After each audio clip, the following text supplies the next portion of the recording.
Os jogos cooperativos já existem há milênios, né? É muito comum nós termos manifestações histórico-culturais em diversas tribos, em diversas regiões do mundo, em diversos países, em que, através dos jogos, há uma maior interação social, há maior desenvolvimento de atitudes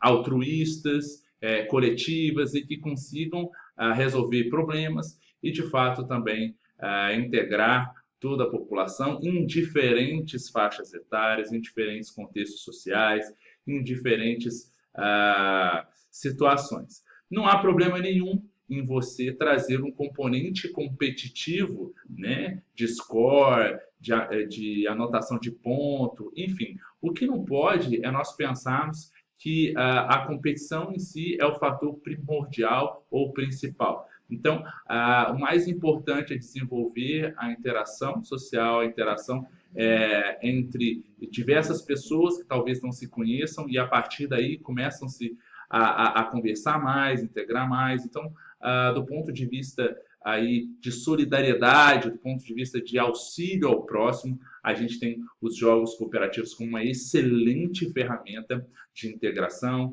de convívio e também do ponto de vista lúdico e de lazer, isso se torna uma grande ferramenta.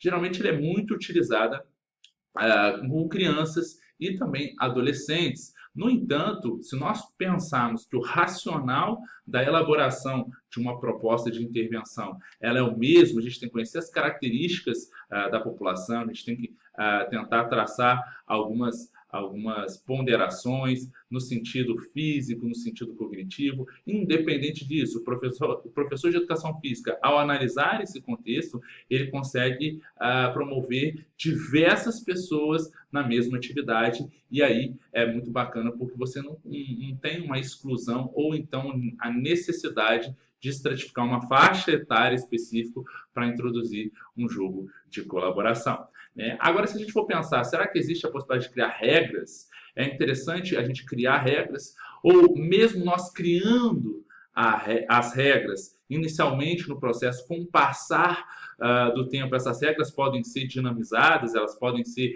reconstruídas. Isso é algo que pode ser interessante. A gente pensar numa introdução de alguns detalhes, algumas considerações a respeito de regras, mas isso vai se construindo com o passar da atividade.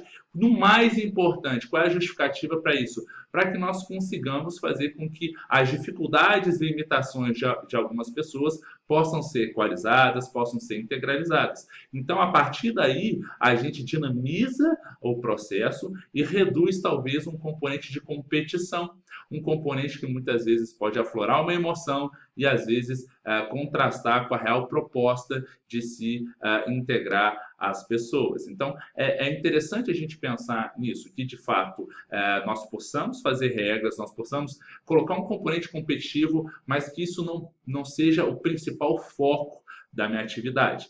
Né? Porque senão se torna uma proposta mais competitiva. Não que isso seja ruim, mas que não é a proposta aí dos jogos cooperativos. E é muito importante porque nós possamos a gente pode fazer diversos tipos de jogos, como por exemplo jogos sem perdedores, né? Jogos em que todos precisam participar para resolver um problema. Então, nós temos, por exemplo, a gente colocar um banco sueco, né, um banco de 10 pessoas ou 20 pessoas, e o último tem que se tornar o primeiro, e o primeiro tem que se tornar o último, e passando pelo banco. Né? Então, você precisa de que as pessoas cheguem para um lado, para o outro colega passar à frente ou passar atrás, o equilíbrio. Então, por exemplo, isso é uma atividade bem interessante. Não precisa ser só no banco também, né? Porque às vezes esse componente de risco de alguém cair, ali pode ser com um jornal, ou pode ser com números no chão, até que ponto uma pessoa consegue se deslocar até lá na frente usando só os números pares, mas você tem uma fila de pessoas na frente, então o décimo tem que se tornar o primeiro, então para o 10º sair da posição 10 e para o 9, para o 8, e o 8 se tornar o 10, o 5 se tornar o 4. Então, olha só que bacana uma atividade colaborativa que a gente pode fazer. E não só com crianças, a gente pode utilizar isso com diversas faixas etárias, né? Jogos cooperativos de inversão, por exemplo, a gente começa com 2 times e a partir do momento, isso para qualquer esporte ou qualquer brincadeira que seja selecionada equipes. Então, a partir do momento que vai se desenvolvendo a atividade, a gente pode colocar um numa equipe, ou outro numa equipe, ou seja, as duas equipes diferentes que começaram, ao final do jogo, né, elas praticamente vão estar totalmente mudadas, e aí, de certa forma, você não caracteriza uma equipe ganhadora, porque todos mudaram com o passar da evolução da atividade. Isso pode ser inserido em qualquer esporte, né? Seja ele futebol, futsal, vôlei, enfim, a gente pode também ter outros jogos, como queimada, bandeira, né, pique-bandeira, enfim. Então, são possibilidades. Então, a criatividade ela vai ser um fator muito interessante. E aí também nós temos jogos cooperativos de resultado coletivo, no qual a gente pode ter 2 equipes, ou então até mesmo uma só, em que a ideia é tentar fazer o máximo possível de esforço, não de esforço físico em si, mas que você tenha talvez aí uma pontuação em função de toda a agregação dos indivíduos que estão realizando aquela atividade. Então, por exemplo, pode não deixar uma bola cair, ou então pode não deixar a peteca cair, né? Ou manter o maior número de tempo numa bola no ar. Enfim, são inúmeras possibilidades. Então, a partir do pressuposto que a gente entende o fenômeno como um todo, a gente consegue pensar em diversas possibilidades.